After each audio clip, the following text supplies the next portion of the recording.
أعوذ بالله من الشيطان الرجيم يا أيها الذين آمنوا كتب عليكم الصيام كما كتب على الذين من قبلكم لعلكم تتقون.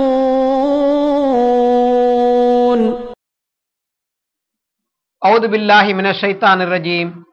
பிஸ்மில்லாஹிர் ரஹ்மானிர் ரஹீம். அன்பிற்குரிய சகோதரர்களே சகோதரிகளே, அஸ்ஸலாமு அலைக்கும் வரஹ்மத்துல்லாஹி வபரகாத்துஹு. இந்த புனித ரமலான் மாதத்தில் இந்த சஹர் வேளையில் அஹ்மதியா முஸ்லிம் ஜமாத் வழங்கும் ஆன்மீக வசந்தகாலம் என்ற இந்த நிகழ்ச்சியின் வாயிலாக உங்களை சந்திப்பதில் மிக்க மகிழ்ச்சி அடைகின்றோம். நம்முடைய இந்த நிகழ்ச்சி ஒரு கேள்வி பதில் நிகழ்ச்சியாக தொடர்ந்து நடைபெற்று வந்து கொண்டிருக்கிறது. பல சகோதர சகோதரிகள் பல கேள்விகளை கேட்டிருக்கிறார்கள். அந்த கேள்விகளுக்கு நாம் திருக்குர்ஆன் அடிப்படையிலும் ஹதீஸ்களின் அடிப்படையிலும் பதிலளித்து வந்து கொண்டிருக்கிறோம். இப்போது ஒரு சகோதரர் நம்முடைய முந்தைய நிகழ்ச்சிகளை எல்லாம் பார்த்த பிறகு கேட்டிருக்கிறார், உங்களுடைய ஜமாத் தொடர்பாக நான் தெரிந்து கொள்ள விரும்புகிறேன். அஹ்மதியா முஸ்லிம் ஜமாத்திற்கும் மற்ற பிரிவினர்களுக்கும் என்ன வித்தியாசம் என்பதை நீங்கள் எடுத்து சொல்லுங்கள் என்று அப்துல் ஹாதி என்கின்ற ஒரு சகோதரர் கேட்டிருக்கிறார். இப்போது நான் அதற்குரிய விளக்கத்தை அளிக்குமாறு மௌலவி முஸம்மில் அஹ்மத் சாஹிப் அவர்களை கேட்டுக்கொள்கிறேன். அஸ்ஸலாமு அலைக்கும் வரஹ்மத்துல்லாஹி வபரகாத்துஹு. நமது நிகழ்ச்சியை பார்த்த ஒரு சகோதரர் அஹ்மதியா முஸ்லிம் ஜமாத்திற்கும் மற்ற முஸ்லிம்களுக்கும் இடையே என்ன வித்தியாசம் என்ற ஒரு கேள்வியை கேட்டிருக்கின்றார். இதற்கு நாம் சொல்ல போகின்ற பதில், இஸ்லாம் ஒரு முழுமையான மார்க்கமாகும். ஹஜ்ரத் ரசூலுல்லாஹ் ஸல்லல்லாஹு அலைஹி வஸல்லம் அவர்கள் ஹாத்தமுல் அம்பியா ஆவார்கள் என்பதும் நம்முடைய நம்பிக்கையாகும். அதே போன்று திருக்குர்ஆன் முழுமையான ஒரு வேத நூலாகும். இதில் எந்த விதமான கருத்து வேற்றுமையும் இல்லை. பிறகு ஏன் ஒரு புது ஜமாத்தாக இருக்கின்றீர்கள் என்ற ஒரு கேள்வி இயல்பாக எழுகின்றது.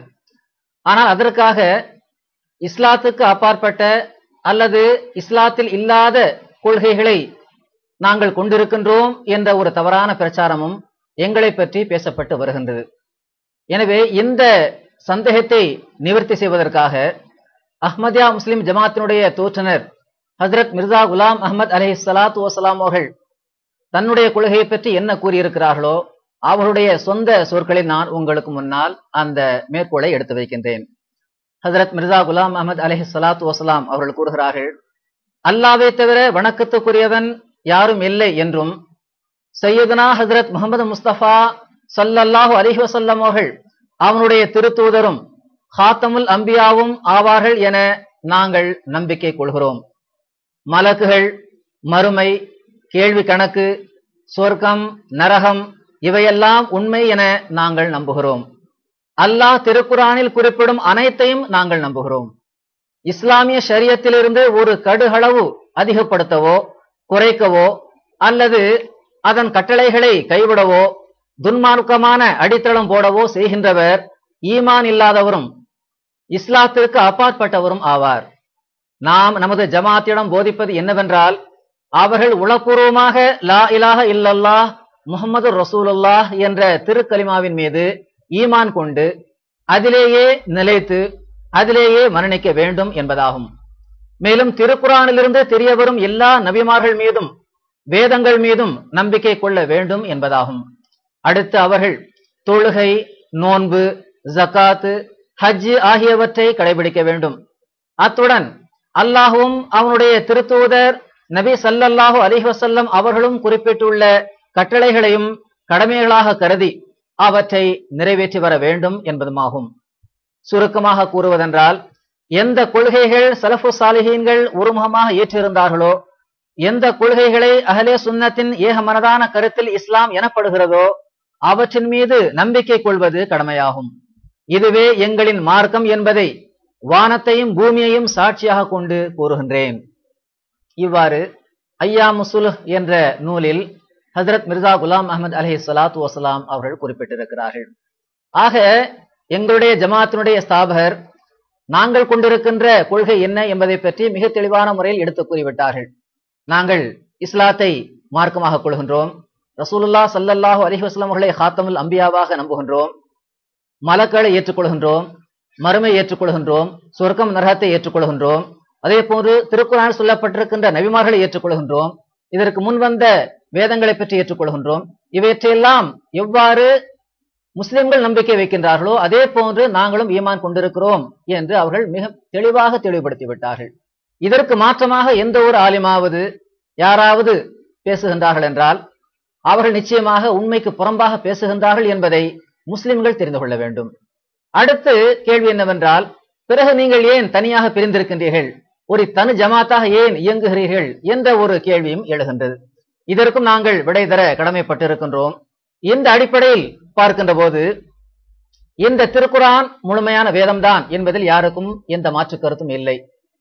ஹஜ்ரத் ரசூலுல்லாஹ் ஸல்லல்லாஹு அலைஹி வஸல்லம் அவர்கள் மறுமைக்குமாக வந்த ஒரு நபி என்பதிலும் யாருக்கும் எந்த மாற்று கருத்தும் இல்லை.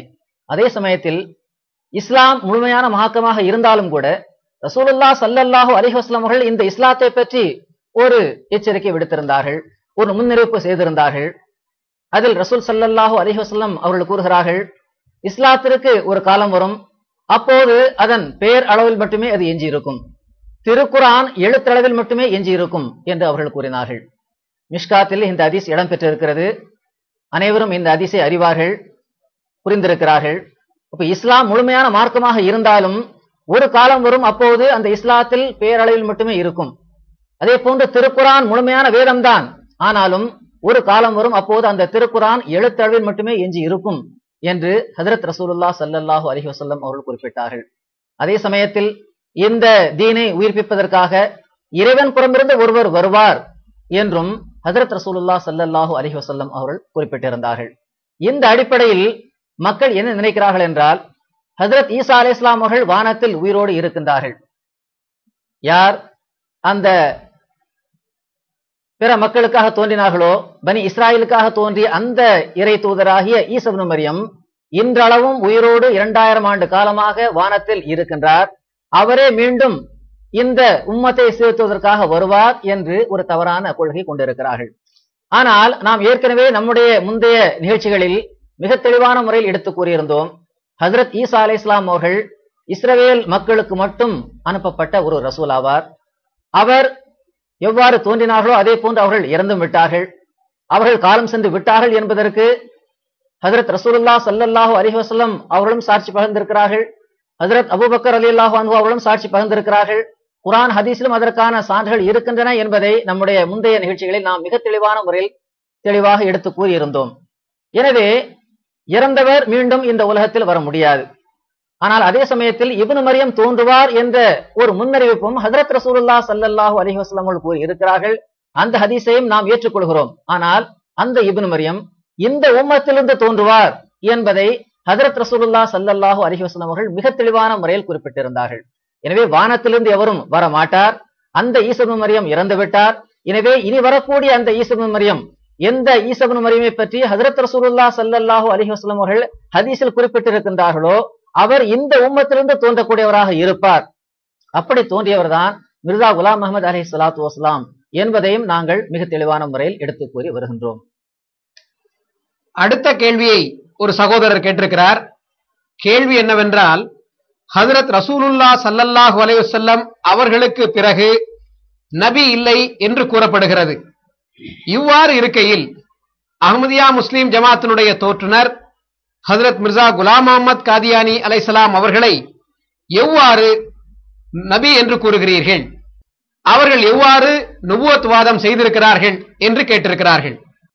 முகமது முஸ்தபா ஸல்லல்லாஹு அலைஹி வஸல்லமுக்கு பிறகு நபி இல்லை என்பது முஸ்லிம்களில் ஒரு கருத்து இருக்கின்றன.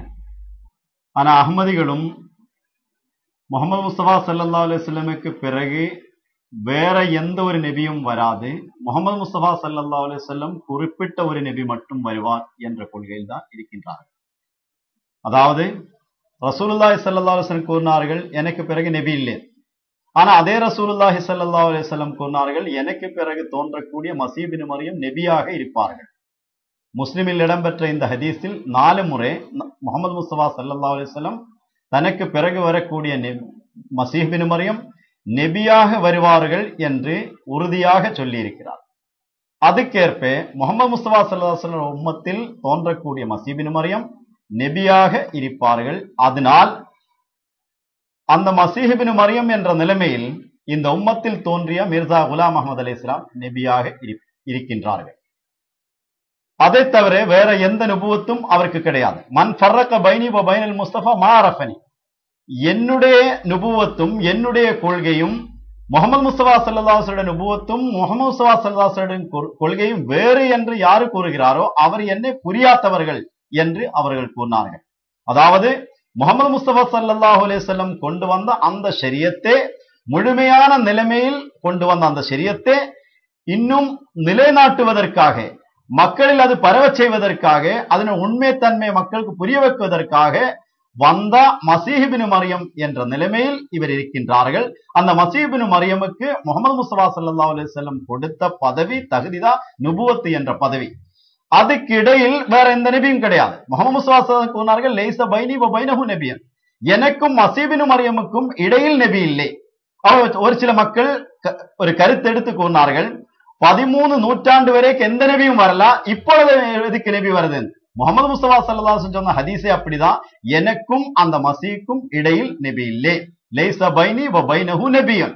அவ முஹம்மது முஸ்தபா ஸல்லல்லாஹு அலைஹி வஸல்லமுக்கு பிறகு வரக்கூடிய மஸீஹ் இப்னு மரியம் நபியா இருப்பார்கள் என்று ரசூலுல்லாஹி ஸல்லல்லாஹு அலைஹி வஸல்லம் கூறியதுக்கேற்ப ஹஜ்ரத் மிர்சா குலாம் அஹ்மத் அலைஹிஸ்ஸலாத்து வஸ்ஸலாம் நபியா இருக்கின்றார்கள் என்பதை தவிர வேற எந்த நுபுவத்தும் அவருக்கு கிடையாது.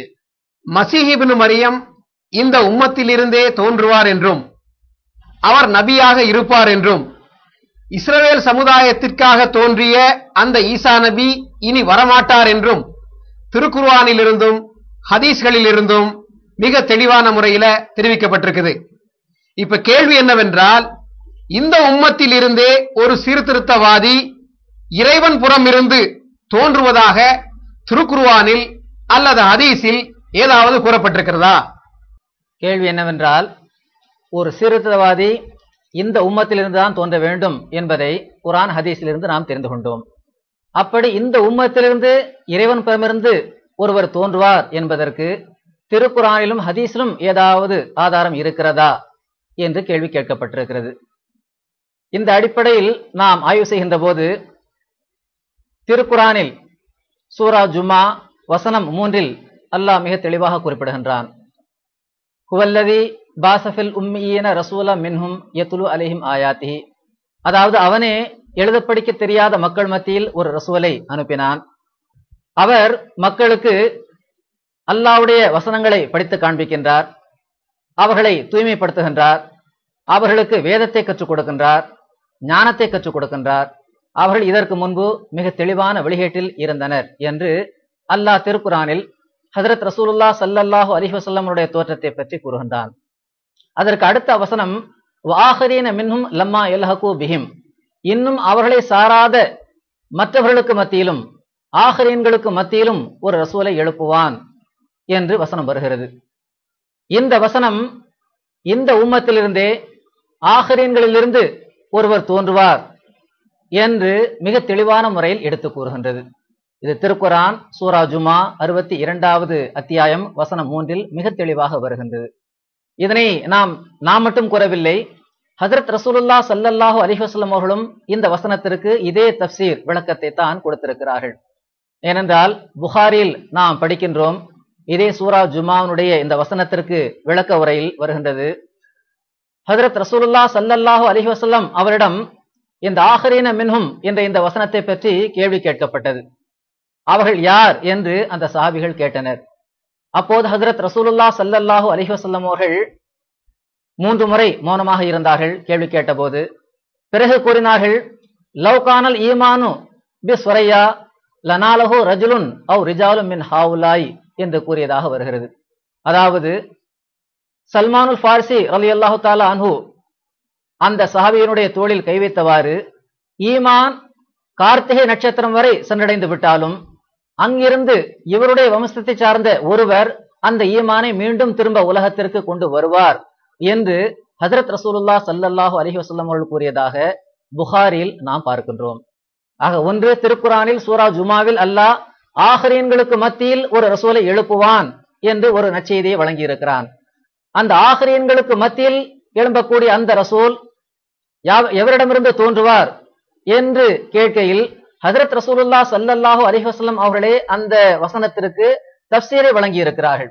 ரசூலுல்லாஹ் ஸல்லல்லாஹு அலைஹி வஸல்லம் அவர்களை விட இந்த வசனத்திற்கு தஃப்சீரை கொடுக்கக்கூடிய உரிமை பெற்றவர் வேறு யாரும் இருக்க முடியாது. எனவே ஒரு வசனத்திற்கு ஹஜ்ரத் ரசூலுல்லாஹ் ஸல்லல்லாஹு அலைஹி வஸல்லம் அவர்கள் தஃப்சீர் கொடுத்து விட்டார்கள் என்றால் அதனை ஏற்றுக்கொள்வது ஒவ்வொரு நம்பிக்கை கொண்டவருடைய கடமையாக இருக்கின்றது. ஆக இந்த அடிப்படையில் ரசூல் ஸல்லல்லாஹு அலைஹி வஸல்லம் அவர்கள் இந்த வசனத்திற்கு கொடுத்த விளக்க உரை என்னவென்றால், ஈமான் ஒரு காலத்தில் சுரையா நட்சத்திரம் வரை சென்றுவிடும். அப்போது சல்மானுல் ஃபாரிசி அவருடைய வம்சத்திலிருந்து ஒருவர் அந்த ஈமானை மீண்டும் திரும்ப கொண்டு வருவார் என்று ஹஜ்ரத் நபிகள் நாயகம் ஸல்லல்லாஹு அலைஹி வஸல்லம் அவர்கள் நமக்கு நற்செய்தி வழங்கி இருக்கிறார்கள்.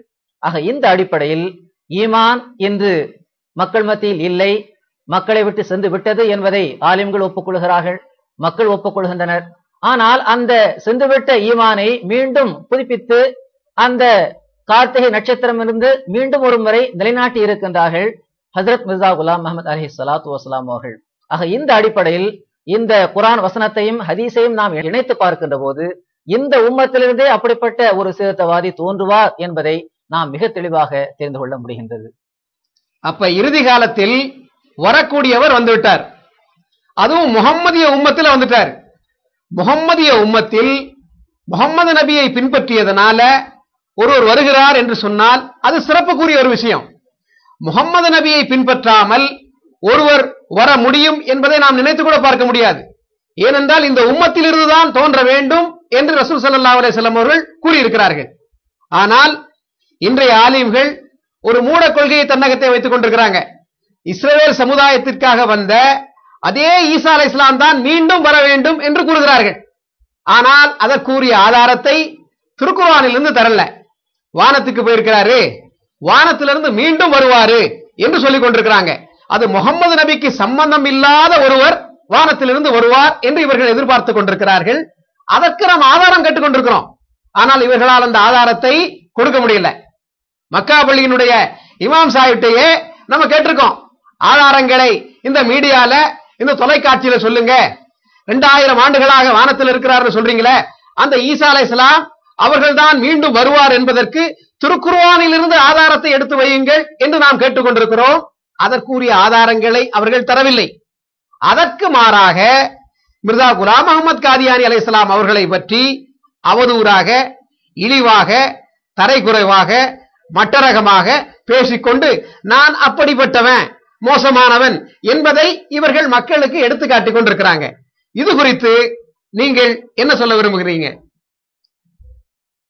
ஹஜ்ரத் முஹம்மது முஸ்தபா ஸல்லல்லாஹு அலைஹி வஸல்லம் அவர்கள் தோன்றுவார்கள் என்று முன் வேதங்களில் இருக்கின்றன.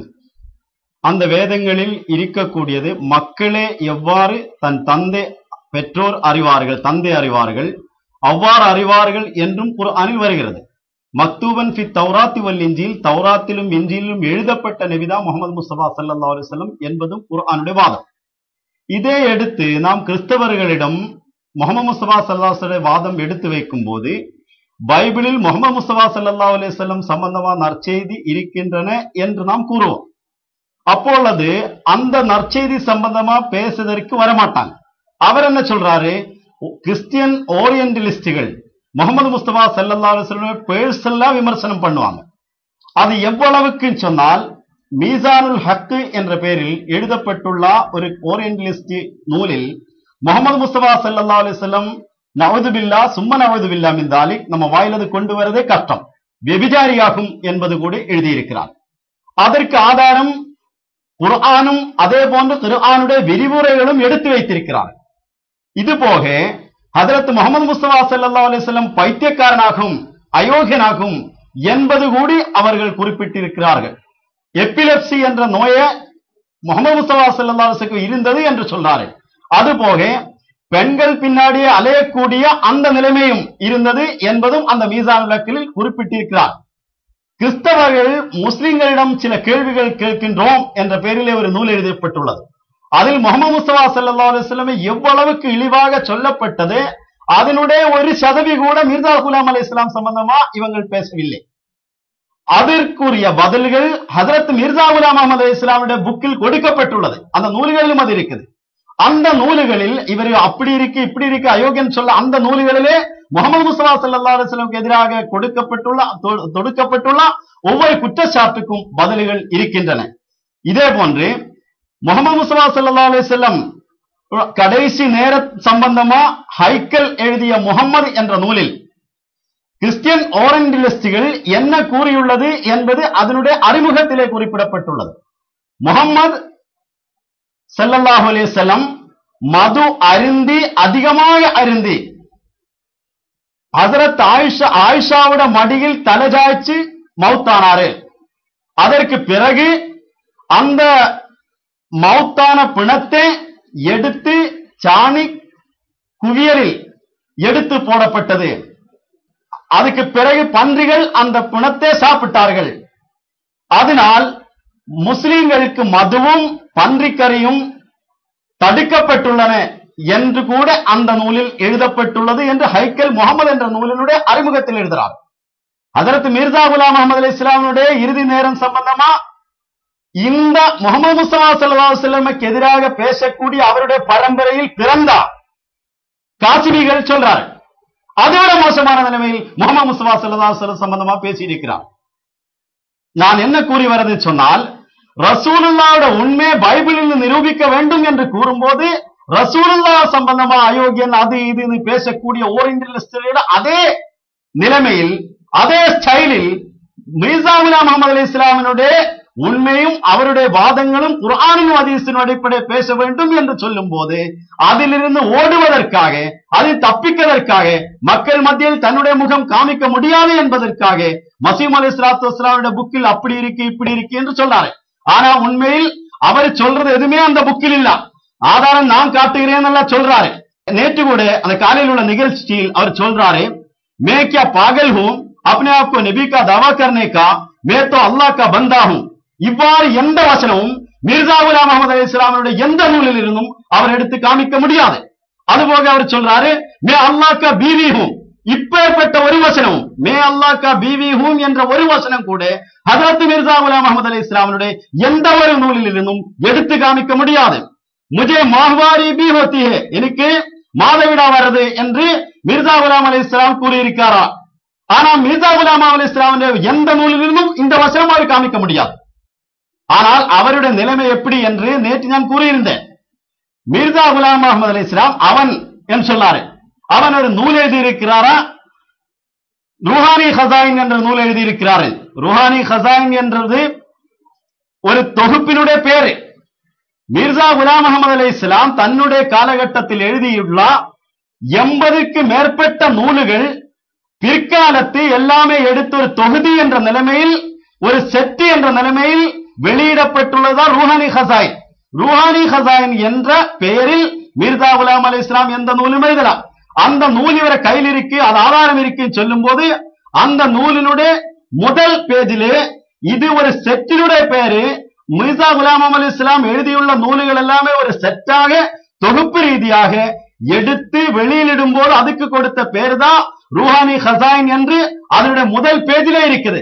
அது கூட படிக்கிறதற்குள்ள வாய்ப்பு கிடைக்காத ஒரு மௌலவிதான் பெரிய விடுவாய்த்தம் விட்டு நான் தான் இதுக்கெல்லாமே தகுதி பெற்றாளேன்னு சொல்றாரு. உண்மையிலே குர்ஆனிலிருந்து ஓடுவதற்குள்ள ஒரு வழிதான் இவரை பார்க்கிறார் என்பதை தவிர வேற எதுவுமே கிடையாது. மிக அருமையான முறையில நீங்க எடுத்து சொன்னீங்க மோல் சாஹிப். அவர் எடுத்து வைத்த அந்த அப்பட்டமான பொய் குற்றச்சாட்டுகளுக்கு அடிப்படையான எந்த ஆதாரமும் இல்லை. மிர்சா குலாம் அஹ்மத் அலைஹிஸ்ஸலாம் அவர்களுடைய புத்தகத்திலிருந்து அதற்குரிய ஆதாரங்களை காட்ட முடியாது என்று மிக ஆணித்தரமான முறையில அழகான முறையில சொன்னீங்க. நம்ம எங்க இவரை கூப்பிடுறோம்? இப்ப திருக்குர்ஆனையும் ஹதீஸையும் அஹ்மதியா முஸ்லிம் ஜமாத்தும் ஏற்றுக்கொள்கிறது, இந்த சின்ன காசிமியும் ஏற்றுக்கொள்கிறார். எனவே திருக்குர்ஆன் அடிப்படையிலும் ஹதீஸ் அடிப்படையிலும் நீங்கள் நிரூபிங்கள் என்று சொல்றோம். அப்ப நாங்க ஹஜ்ரத் மிர்சா குலாம் அஹ்மத் அலைஹிஸ்ஸலாம் அவர்களுடைய கிரந்தங்களை ஏற்றுக்கொள்கிறோம், நீங்கள் ஏற்றுக்கொள்ள மாட்டீர்கள். எனவே நீங்கள் ஏற்றுக்கொள்ளாத ஒன்றை ஆதாரமாக வைத்து பேசலாம் என்று நீங்கள் கூறுகிறீர்கள். ஆனால் நாங்கள் திருக்குர்ஆன் பக்கம் உங்களை அழைக்கிறோம், ஹதீஸ்களின் பக்கம் அழைக்கிறோம். திருக்குர்ஆன் ஹதீஸ் அடிப்படையில் ஹஜ்ரத் ஈசா அலைஹிஸ்ஸலாம் அவர்கள் இன்றளவும் வாழ்ந்து கொண்டிருக்கிறார் என்பதற்கு திருக்குர்ஆனில் இருந்து ஆதாரம் காட்டுங்கள் என்று கேட்கிறோம். ஏன் விரண்டோடுகிறீர்கள்? பயமாக இருக்கிறதா? சரக்கு இல்லையா? வெளிப்படையாக சொல்லிவிடுங்கள், எங்களிடம் ஆதாரம் இல்லை என்று. மூட கொள்கைக்கு எங்களிடம் ஆதாரம் இல்லை என்று சொல்லிவிடுங்கள். அதற்கு பதில் சொல்ல முடியாத நிலையில் நீங்கள் மிர்சா குலாம் அஹ்மத் காதியானி அலைஹிஸ்ஸலாம் அவர்களை பற்றி அவதூறாக பேசிக் கொண்டிருக்கிறீர்கள். மௌலவி சாஹிப் அவர்கள் அழகாக சொன்னார்கள், இப்படிப்பட்ட இந்த மௌலவிகளை பற்றி இன்று அவர்களிலேயே அவர்களுடைய மக்களே இன்று எடுத்து வைக்க ஆரம்பிச்சிருக்காங்க. இந்த ஆள் யார் தெரியுமா என்று அவருடைய மக்களே பிரசுரங்கள் மூலமாக வெளியிட்டதை நம்ம பார்க்கிறோம். எனவே மௌலவி அவர்களே, நீங்கள் உங்களையே சீர்தூக்கி பார்த்துக் கொள்ளுங்கள். மோசமான வார்த்தைகளை பேசுகின்ற அந்த யூத பண்பை நீங்கள் கைவிட்டு விடுங்கள் என்று நான் இந்த நேரத்திலே உங்களுக்கு நான் சொல்லிக் கொள்கிறேன். அன்பிற்குரியவர்களே, ஹஜ்ரத் ரசூலுல்லாஹ் ஸல்லல்லாஹு அலைஹி வஸல்லம் அவர்கள் மீது என்னென்ன ஆட்சேபனைகள் அன்றைய தினம் வைக்கப்பட்டதோ அப்படிப்பட்ட அதே ஆட்சேபனைகளை தான் அவருடைய சீடராக தோன்றிய ஹஜ்ரத் மிர்சா குலாம் அஹ்மத் அலைஹிஸ்ஸலாம் அவர்கள் மீது வைக்கப்பட்டிருக்கிறது என்பதை நாம் பார்க்கிறோம். எனவே அன்றைய தினம் அந்த யூத நசாராக்கள் ஹஜ்ரத் ரசூல் ஸல்லல்லாஹு அலைஹி வஸல்லம் அவர்கள் மீது அவதூறாக இட்டுக்கட்டி பொய்யான குற்றச்சாட்டுகளை எடுத்து வைத்தாங்க. அது மட்டுமல்ல, ஹஜ்ரத் ரசூல் ஸல்லல்லாஹு அலைஹி வஸல்லம் அவர்கள் சொன்னாங்க, பிற்காலத்தில் என்னுடைய உம்மத்தில் உள்ள ஆலிம்களும் யூத நசாராக்களை போல் ஆகிவிடுவார்கள் என்று சொன்னாங்க. எனவே இன்று இந்த ஆலிம்கள் அந்த யூத நசாராக்களை போல் ஆகிவிட்டார்கள் என்பதற்கு அவர்களுடைய இந்த கூற்றே, இந்த மோசமான இந்த வார்த்தைகள் பேசுறாங்களே, அந்த ரசூல் ஸல்லல்லாஹு அலைஹி வஸல்லம் அவர்களை எப்படி திட்டினார்களோ அதே போன்று இந்த மிர்சா குலாம் அஹ்மத் காதியானி அலைஹிஸ்ஸலாம் அவர்களையும் திட்டுவதில் இருந்து இவர்கள் அந்த யூத நசாராக்களை போன்று ஆகிவிட்டார்கள் என்ற ஹஜ்ரத் ரசூல் ஸல்லல்லாஹு அலைஹி வஸல்லம் அவர்களுடைய முன்னறிப்பு நிறைவேறியதை நாம் பார்த்துக் கொண்டிருக்கிறோம் என்றே சொல்ல வேண்டும். அது மட்டுமல்ல, நாம் திருக்குர்ஆன் பக்கம் வாருங்கள், ஹதீஸ் பக்கம் வாருங்கள் என்று நாம் இவரை அழைக்கிறோம். இவர் என்ன சொல்றாரு? திருக்குர்ஆன் வேணாம் எனக்கு, ஹதீஸ் எனக்கு வேணாம் என்று சொல்லிவிட்டு அவங்க தாடி சின்னதா இருக்குது, தொப்பி 1.5 முழக்கத்துல இருக்கு என்று ஒரு போர்வையை போர்த்தி கொண்டு வந்து சொல்றாரு. எனவே மக்கள் பார்த்து கொண்டிருக்கிறாங்க. மக்கள் நடுநிலையோடு சிந்திக்க வேண்டும். அஹ்மதியா முஸ்லிம் ஜமாத் திருக்குர்ஆன் பக்கம் வாருங்கள், ஹதீஸ் பக்கம் வாருங்கள், சான்றுகளை காட்டுங்கள் என்று கேட்டுக்கொண்டிருக்கிறது. ஆனால் இவர் நழுவி ஓடிக்கொண்டிருக்கிறார். இவரை பிடித்து வாருங்கள், இவரை நீங்கள் பதில் சொல்லுங்கள், தொலைக்காட்சியில் ஆதாரத்தை எடுத்து வையுங்கள் என்று சொல்ல வேண்டும். சும்மா சால்ஜாவை காட்டி எங்க கிட்ட வர முடியுமா, அமர முடியுமா என்றெல்லாம் கேட்கிறதெல்லாம் விட்டுருங்க. மூட கொள்கைக்கு ஆதாரத்தை காட்டுங்கள் என்பதை நாம் அழுத்தம் திருத்தமா சொல்லிக்கிட்டே இருக்கிறோம். எனவே இதற்கு ஆதாரம் காட்டாதவரை மூட கொள்கைகளின் மொத்த தொகுப்பாக இவர்கள் இருக்கிறார்கள் என்ற முடிவுக்கே நாம் வர வேண்டும். இப்போது நான் மௌலவி சாஹிப் அவர்களை, ஹஜ்ரத் ரசூல் ஸல்லல்லாஹு அலைஹி வஸல்லம் அவர்கள் இந்த யூத கிறிஸ்தவர்களை போன்று இவர்கள் ஆகிவிடுவார்கள் என்று சொல்லி இருக்கிறார்களே, எவ்வாறு இவர்களுக்கு பொருந்தி இருக்கிறது என்பது தொடர்பாக நீங்கள் சிறிது கூறுங்கள். ஹஜ்ரத் ரசூலுல்லாஹ் ஸல்லல்லாஹு அலைஹி வஸல்லம் அவர்கள் பிற்காலத்தில் உள்ள இந்த முஸ்லிம்கள் யூத கிறிஸ்தவர்களை போன்று மாறி விடுவார்கள் என்பதை பற்றி ஏற்கனவே முன்னறிவித்திருக்கிறார்கள். புகாரில் மிக தெளிவாக ஹதீஸ் வருகிறது, என்னுடைய உம்மத்தை சார்ந்தவர்கள் முந்தைய மக்களை பின்தொடர்ந்து செல்வார்கள் என்று ஹஜ்ரத் ரசூலுல்லாஹ் ஸல்லல்லாஹு அலைஹி வஸல்லம் அவர்கள் கூறினார்கள். அப்போது முன் தோன்றியவர்கள் என்றால் யார் என்று சஹாபிகள் கேட்டபோது ஹஜ்ரத் ரசூலுல்லாஹ் ஸல்லல்லாஹு அலைஹி வஸல்லம் அவர்கள் யூத கிறிஸ்தவர்கள் என்று கூறியதாக நாம் புகாரில் பார்க்கின்றோம். ஆக இந்த முஸ்லிம்கள் யூத கிறிஸ்தவர்களை போன்று மாறி விடுவார்கள் என்பதை ரசூலுல்லாஹ் ஸல்லல்லாஹு அலைஹி வஸல்லம் அவர்கள் ஏற்கனவே முன்னறிவித்திருக்கிறார்கள். எதுவரை என்றால் அவர்கள் ஒரு உடும்பு பொந்தில் நுழைந்தால் இவர்களும் அதில் நுழைவார்கள் என்ற அளவுக்கு அப்படியே ஜானுக்கு ஜான் முளத்துக்கு முளம் பின்பற்றுவார்கள் என்பதையும் ரசூல் ஸல்லல்லாஹு அலைஹி வஸல்லம் அவர்கள் கூறியிருக்கிறார்கள். ஆக இன்றைய காலத்து இந்த முல்லாக்கள் எந்த அளவுக்கு தரக்குறைவாக பேசுகிறார்களோ அதிலிருந்து இவர்கள் அந்த அளவுக்கு ஜானுக்கு ஜானும் முளத்துக்கு முளமும் பின்பற்றி விட்டார்கள் என்பதை அவர்கள் அப்படியே நிரூபித்தும் காட்டிவிட்டார்கள். அடுத்து இமாம் மஹதி அலைஹிஸ்ஸலாத்து வஸ்ஸலாம் அவருடைய காலத்தில் இந்த முல்லாக்கள் தான் அவருக்கு மிகப்பெரிய எதிரியாக விளங்குவார்கள் என்பதையும் மார்க்க சான்றோர்கள் ஏற்கனவே எழுதி வைத்திருக்கிறார்கள். ஏனென்றால் இவர்கள் எப்படிப்பட்டவர்கள் என்பதை அவர்கள் அன்றே இனம் கண்டு விட்டார்கள். ஒரு மார்க்க சான்றோர் இவ்வாறு எழுதியிருக்கிறார், இதா ஹரஜ ஹாதல் இமாமுல் மஹதியு ஃபலைஸலஹு அதுவு முபீனுன் இல்லல் ஃபுகாஹு ஹாஸா. அதாவது இமாம் மஹதி தோன்றும் போது அவருக்கு மிகப்பெரிய எதிரியாக இந்த முல்லாக்கள் தான் விளங்குவார்கள் என்பதை அவர்கள் குறிப்பிட்டிருக்கிறார்கள். ஆக இந்த அளவுக்கு இந்த கூற்றும் கூட, இந்த மார்க்க சான்றோருடைய கூற்று கூட சொல்லுக்கு சொல் அப்படியே நிறைவேறி இருக்கிறது. இந்த முல்லாக்கள் எந்த விதமான மார்க்க ஞானமும் இல்லாதவர்களாக இருக்கிறார்கள். எனவே இவர்கள் நிச்சயமாக இமாம் மஹதிக்கு எதிரியாகத்தான் விளங்குவார்கள், அவர்கள் இமாம் மஹதியை பற்றி தரக்குறைவாகத்தான் பேசுவார்கள் என்பதை அன்றே இந்த மார்க்க சான்றோர் மிக தெளிவான முறையில் நமக்கு அடையாளம் காட்டி சென்றிருக்கிறார்கள். எனவே முஸ்லிம் சகோதரர்களே, நீங்கள் புரிந்து கொள்ள வேண்டும், இந்த முல்லா தரக்குறைவாக பேசுகின்றார் என்றால் உண்மையிலேயே அந்த மார்க்க சான்றோர் எப்படி கூறினாரோ அதே போன்று இவர் இஸ்லாத்தினுடைய வட்டத்தை விட்டு வெளியே சென்றிருக்கிறார், இவர் உண்மையான இஸ்லாத்தை உங்களுக்கு முன்னால் எடுத்து வைக்கவில்லை என்பதை நீங்கள் புரிந்து கொள்ள வேண்டும். உண்மையிலேயே இமாம் மஹதினுடைய எதிரிகளாக இந்த முல்லாக்கள் தான் விளங்குவார்கள் என்பதை அன்றே நம்முடைய சான்றோர்கள் நமக்கு மிக தெளிவாக அடையாளம் காட்டிவிட்டு சென்றிருக்கிறார்கள். எனவே இவர்களை நீங்கள் அடையாளம் கண்டு கொள்ள வேண்டும் என்று நாங்கள் மிகவும் பணிவாக உங்களை கேட்டுக்கொள்கின்றோம். அன்பிற்குரியவர்களே, நாம் இந்த மௌலவி எழுப்பிய பல ஆட்சேபனைகளுக்கு இன்று பதிலளித்திருக்கிறோம். இதற்கு முந்தைய நிகழ்ச்சிகளிலும் நாம் பல ஆதாரங்களோடு பதிலளித்திருக்கிறோம். இனி வருகின்ற நிகழ்ச்சிகளிலும் இவருடைய அந்த முகத்திரையை கிழித்து உங்கள் முன்னால் காட்ட இருக்கிறோம். இந்த நிகழ்ச்சியை இந்த வகையில் நாம் நிறைவு செய்கிறோம். இன்ஷா அல்லாஹ் நாளை சந்திப்போம். அஸ்ஸலாமு அலைக்கும் வரஹ்மத்துல்லாஹி வபரகாத்துஹு.